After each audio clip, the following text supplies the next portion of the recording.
आसाम में मैंने डंडे भी खाए और हम पर गुवाहाटी में डंडे लगाए थे। 7 दिन मैंने असम की जेल की रोटी भी खाई। आसाम की गलियां सुनी है, इंदिरा गांधी खूनी है। मैं पूछना चाहता हूं कांग्रेस पार्टी को, आसाम को इतने साल तक आपने दंगों की आग में झोंका। मैं असम में आया हूं,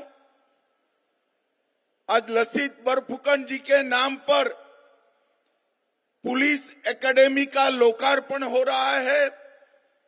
दूसरे चरण का भूमि पूजन भी हुआ है। मैं भारत के वीर सपूत और महान योद्धा जिन्होंने मुगलों को उल्टे पैर असम से दिल्ली तक वापस भेजा था, वो लसित बरफुकन को प्रणाम कर कर मेरी बात की शुरुआत करना चाहता हूं। ये पुलिस एकेडमी जिस तरह से विजुलाइज की गई है, उसका पहला चरण जमीन पर उतारा गया है। दूसरे चरण का मैं पूरा क्रियान्वयन कैसे होगा वो देख कर आया हूं। एक प्रकार से भारत भर की पुलिस एकेडमी में हमारे आसाम की पुलिस एकेडमी ये 5 साल में नंबर 1 बनने वाली है, नंबर 1 बनने वाली। इसके लिए तो हमारे हेमंत विश्व शर्मा जी को मैं जरूर बधाई दूंगा, परंतु साथ में मैं विशेष बधाई देना चाहता हूं कि इन्होंने इसका नामकरण लसित बरफुकन के नाम से किया है। ये महान योद्धा जिसने असम को मुगलों के सामने विजय दिलाई, और मैं असम सरकार को बहुत बहुत बधाई और अभिनंदन करना चाहता हूं। भाइयों बहनों, मैं 7 साल का था तब मुझे लसित बरफुकन के व्यक्तित्व के बारे में पढ़ाया गया था, मगर जब तक ग्रेजुएशन किया एक भी पुस्तक में लसित बरफुकन कहीं सरकारी कोर्स में नहीं थे। लसित बरफुकन को सिर्फ आसाम तक सीमित किया गया था। आज लसित बरफुकन की जीवनी 23 भाषाओं में अनुवादित होकर देश भर की लाइब्रेरियों में बच्चों के लिए उपलब्ध है।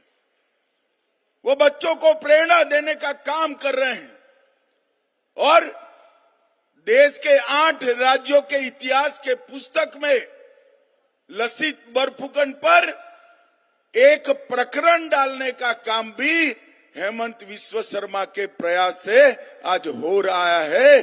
आसाम के इस वीर सपूत को पूरे देश की जनता जाने और उनसे प्रेरणा प्राप्त करे, इसका काम हुआ है।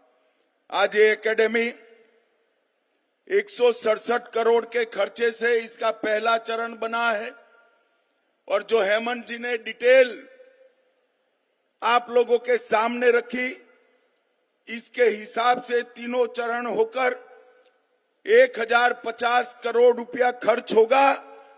तब ये एकेडमी पूरे भारत की सबसे अच्छी पुलिस एकेडमी बनेगी, इसमें मुझे पूरा विश्वास है। कई प्रकार की आधुनिक सुविधाएं इस एकेडमी के अंदर समाहित की गई। और मित्रों, आज एक बात मेरे जैसा, मैं विद्यार्थी काल से आसाम आया हूं। आसाम में मैंने डंडे भी खाए हैं कांग्रेस सरकार के। साइकिया जी मुख्यमंत्री थे, हम नारा लगाते थे, आसाम की गलियां सुनी है, इंदिरा गांधी खूनी है, और हम पर गुवाहाटी में डंडे लगाए थे। 7 दिन मैंने असम की जेल की रोटी भी खाई है। देश भर के लोग असम को बचाने के लिए यहां आए थे। वहां से लेकर असम ने लंबा आंदोलनों का दौर देखा है।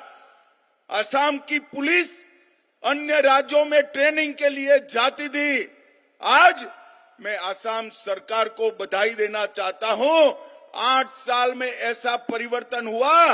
ये लसित बरफुकन एकेडमी में 2000 पुलिसकर्मी गोवा और मणिपुर के ट्रेनिंग लिए हैं।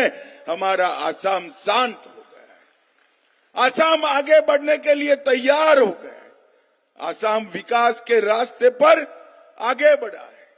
ये 10 साल में देश के नेता और प्रधानमंत्री नरेंद्र मोदी जी के नेतृत्व में आसाम के लिए बोडो समझौता हुआ 2020 में, कार्बी समझौता हुआ 21 में, आदिवासी शांति समझौता 22 में, उल्फा समझौता 23 में, असम मेघालय बॉर्डर समझौता 23 में और असम अरुणाचल बॉर्डर समझौता भी हुआ। 10,000 से ज्यादा युवाओं हथियार डालकर मेन स्ट्रीम में आए हैं। जिस असम में एक जमाने में आंदोलन, गोलीबारी, आतंकवाद की चर्चा थी, वहां आज सबसे आधुनिक इंडस्ट्री सेमीकंडक्टर की लगने का काम भी हो चुका है। 27,000 करोड़ की सेमीकंडक्टर के क्षेत्र में इन्वेस्टमेंट, वो आसाम का भविष्य बदलने वाला है।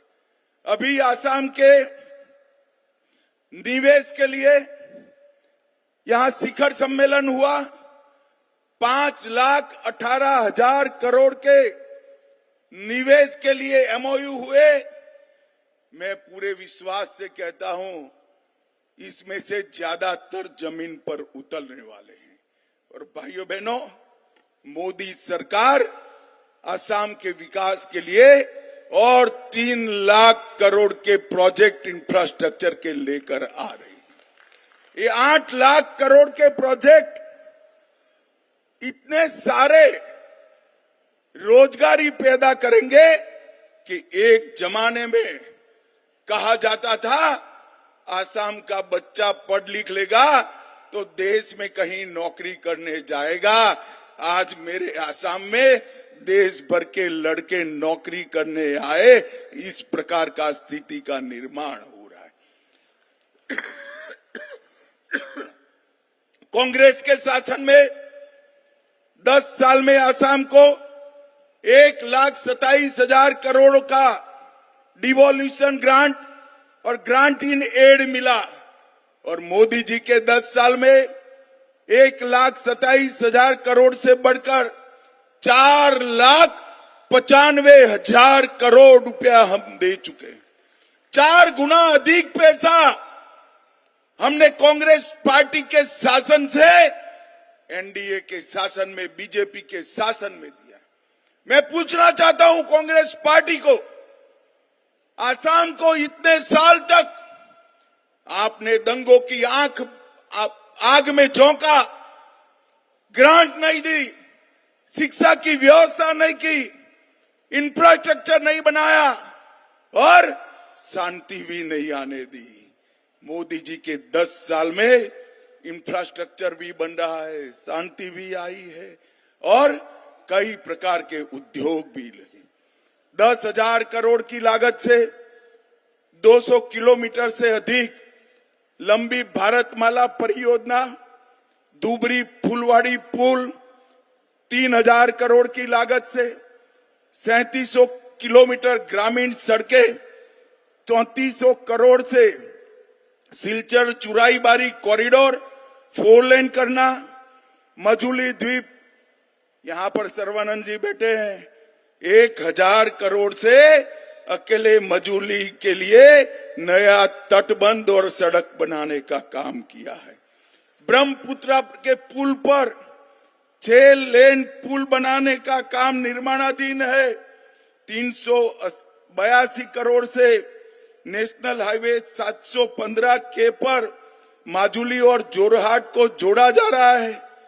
1100 करोड़ रुपया गोपीनाथ जी के नाम से एयरपोर्ट का एक्सपेंशन, रेलवे में 9,000 करोड़ का लोकार्पण, 1,000 करोड़ के मूल्य से एम्स, तुमुलपुर में मेडिकल कॉलेज, नलबाड़ी में मेडिकल कॉलेज, कोकराझार में मेडिकल कॉलेज, धुबरी में मेडिकल कॉलेज और कई सारे इंफ्रास्ट्रक्चर के काम नरेंद्र मोदी जी के नेतृत्व में हुए हैं।